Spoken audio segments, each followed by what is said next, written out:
હવે સમાચાર ભાવનગરથી, જ્યાં પાલીતાણામાં 13 વર્ષની સગીરાને રૂપિયાની લાલચ આપી દુષ્કર્મ ગુજારવામાં આવ્યું। માર્કેટિંગ યાર્ડમાં મજૂરી કામ કરતા આરોપી આ સગીરાના માતા પિતાને વિશ્વાસમાં લઈ સંબંધ કેળવ્યો। ત્યારબાદ પીડિતાના ભોળાપણને તેનો લાભ લઈ તેની સાથે દુષ્કર્મ ગુજાર્યું હોય તે ખુલાસો થયો છે। પ્રાથમિક તપાસમાં આરોપીએ પીડિતાને બાઇક પર અવાવરૂ જગ્યા પર લઈ જઈ 4 વખત દુષ્કર્મ આચર્યું હોવાનું સામે આવ્યું છે અને તેનાથી ખળભળાટ મચી ગયો છે। પોલીસે આરોપી જયપાલ સિંધીની ધરપકડ કરી એફએસએલ અને ગાયનેક ડોક્ટરની ટીમ સાથે તપાસ હાથ ધરી।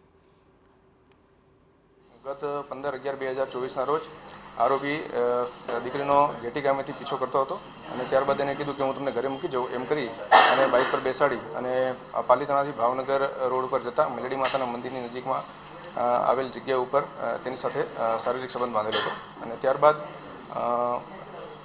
4 થી 5 વખત અલગ અલગ જગ્યાએ સંબંધ બાંધેલ હતા।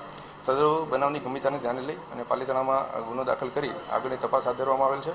આરોપી છે હસ્તગત કરી અને હાલ અટક કરવાની પ્રક્રિયા છે ચાલુ છે।